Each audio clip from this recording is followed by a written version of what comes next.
Here I have an AlertWorks EAR-10 weather radio disassembled for deep cleaning. I actually did record the process of disassembling this, but it turned out to be way too drawn out and confusing, so I'm just going to briefly explain how I did that. So first, you'll find that the front and back are held together by about 4 screws, usually. You can see some holes here, and these 4 towards the corners were the main ones doing that.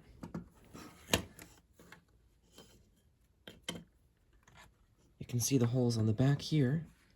There's one there, up there, and then the same on the other side. And once those screws are removed, you can go ahead and pull off the faceplate itself, and then unscrew this circuit board from there, which mainly includes the LCD. And then as far as the top of it goes, where all the buttons are, since that was mainly the part that I needed to clean, I knew I had to get that out somehow, and it turned out the button board here is screwed in with some horizontal screws. You can see there's a hole there and one there, and those were just screwed in right here and back here. So once I got this out, this just slid out. Once I got it out, I then unscrewed the button circuit board, and I'm left with this, which has all the buttons attached via melted plastic.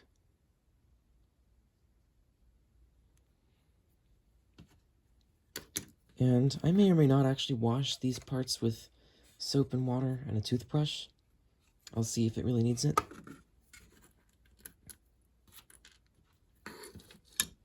But mainly, I need to clean out in between these buttons because there's some kind of sticky residue.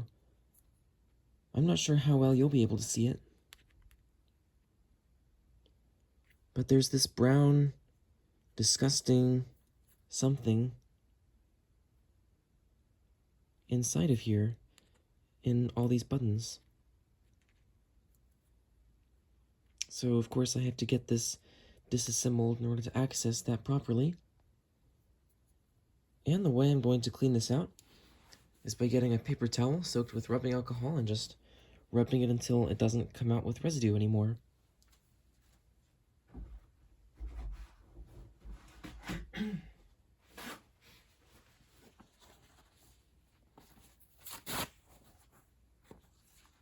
So let's start with this smaller piece.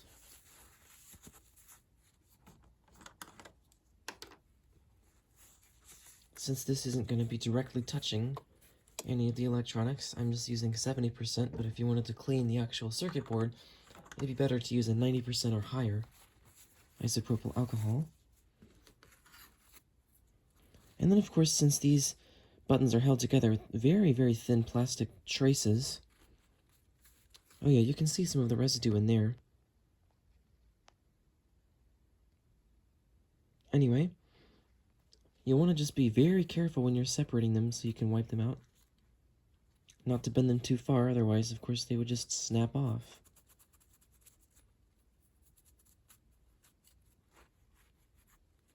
You see all that that's coming out on the paper towel?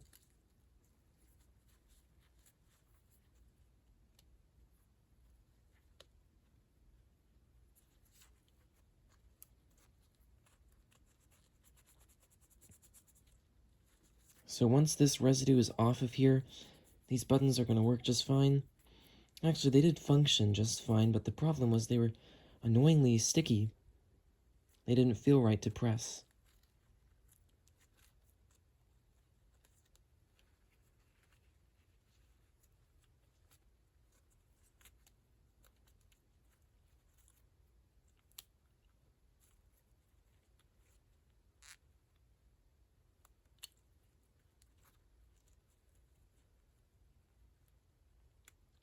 But thankfully, this residue, whatever it is coming off quite easily.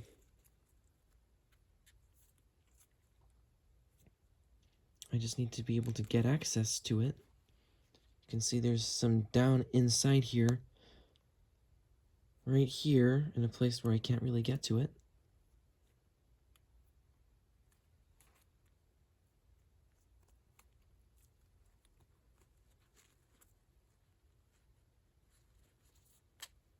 See if I can feed some paper towel through the top. Oh, you're still zoomed in. Sorry about that.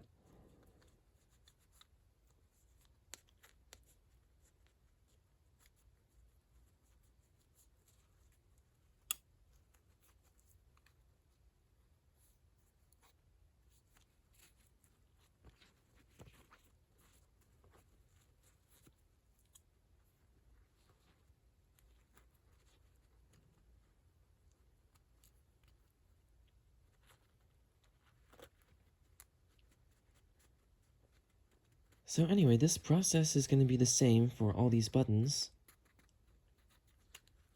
And once I get it to where they all appear to be perfectly clean, I will reassemble this radio. And in the meantime, I was able to find and use an older clip of when I first took this thing apart, so I could demonstrate how the buttons initially sounded when they were all sticky and gross.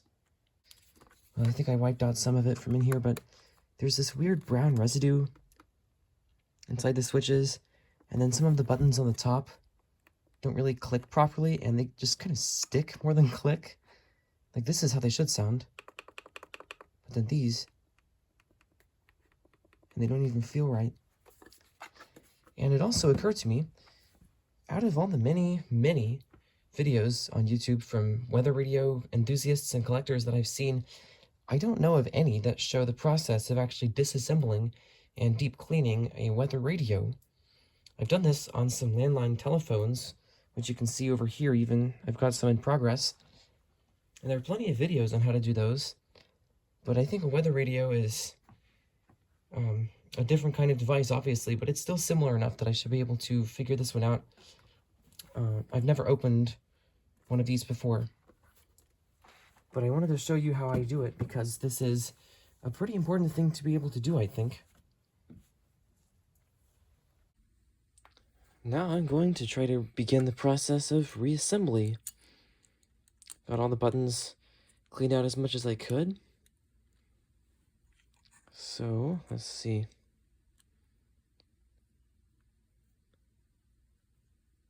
Looks like there are some little tiny plastic dowels that have to fit inside some holes on the circuit board here.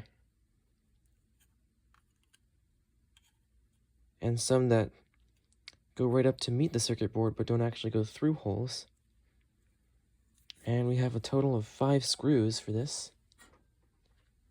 And I know this screwdriver is probably overkill, but I really loved using it because the bit works really nicely with many screws inside of electronics like this. This is the smallest of 3 sizes like this that I have.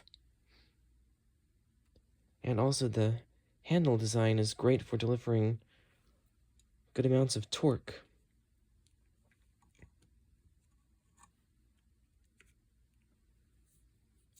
And now let's check out the buttons to make sure they have their proper clicky sound.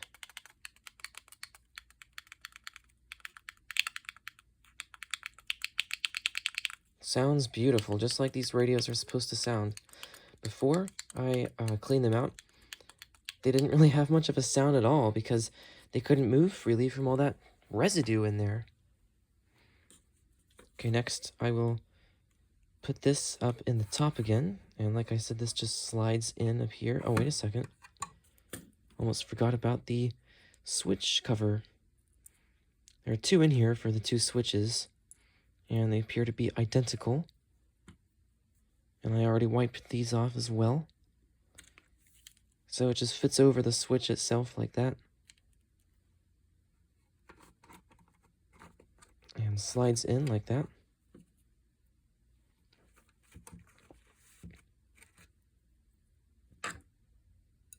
I gotta magnetize the heads on these screwdrivers.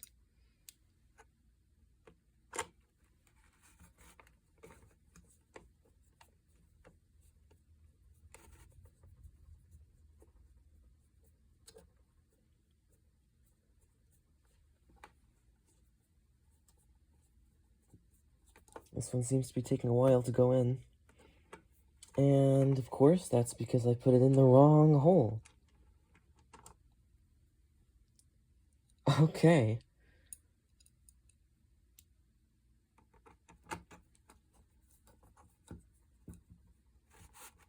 There we go, that one's already in. The difference is, let me see if I can angle it for you. This hole was for one of the exterior screws, and this one next to it is the one that I want to put a screw in to screw on the button board.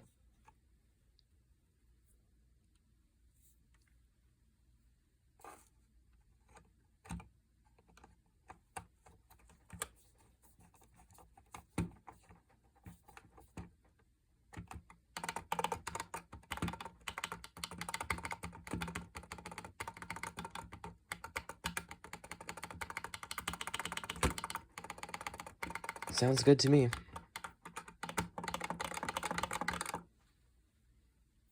Okay. And now I'm just going to put on the screen board and get the switch cover. There we go.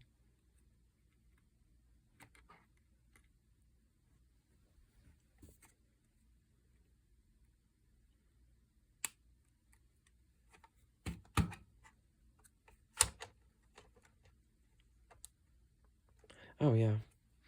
Okay, this actually goes, this screws into the faceplate. That's odd, but I'll just leave it how it was. And before I do that, I am just going to wipe this off the screen itself with some rubbing alcohol just to make sure there's no trace of dust or contamination on there.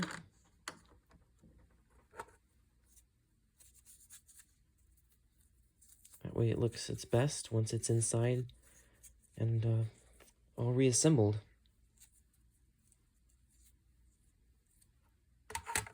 And maybe I should have used an actual cloth for that to avoid paper towel fibers, but cloths also leave fibers, so it probably wouldn't have made too much of a difference.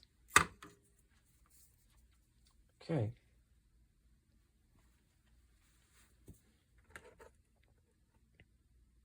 Yeah, I see something on there.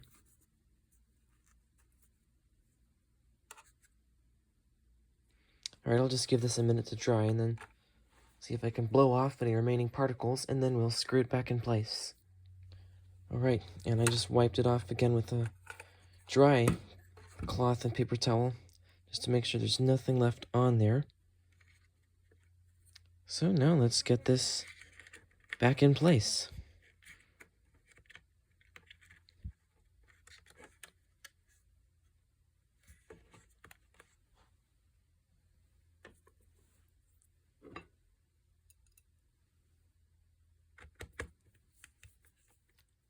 And I actually discovered I had a pile of extra screws, and I didn't know where they went to, so then I figured out they actually go on this board down here. I was initially going to take it all the way apart and see if I could wash it out, but then I discovered that the speaker was screwed in with screws that had hot glue put over the actual heads of the screws. So I abandoned that idea, of course. But I did just magnetize the screwdriver, so it'd be easier to put these in here. And there is the last one, so now we'll go ahead and put this back on here, and then put the radio the rest of the way back together. Alright, now all I have to do is fit the two halves together.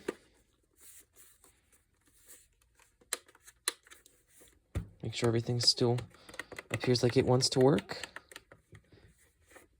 And then I'll get the main exterior screws and put them back in place.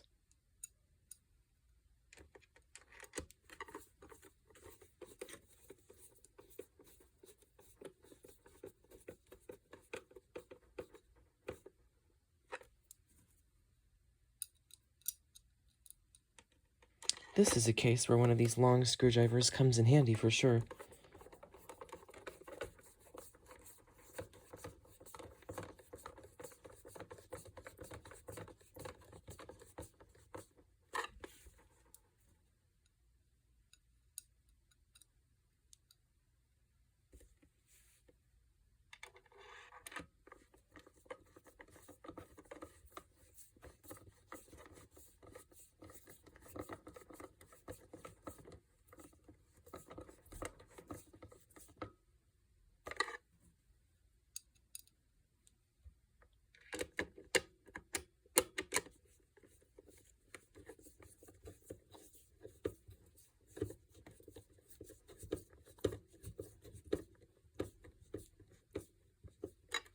And there we have it. This weather radio has been reassembled. I gotta obviously glue this back on. It was never attached when the radio came to me. Just kind of sits there. But let's go ahead and power it on to make sure it still works properly. I believe this is the power cord. Yep.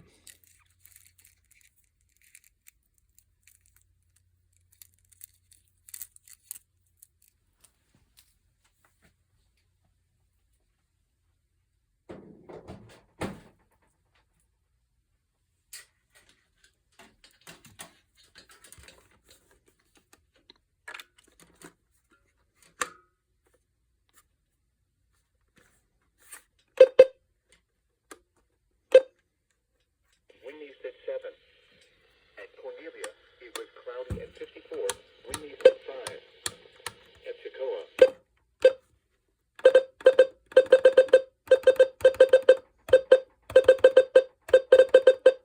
That all sounds good to me.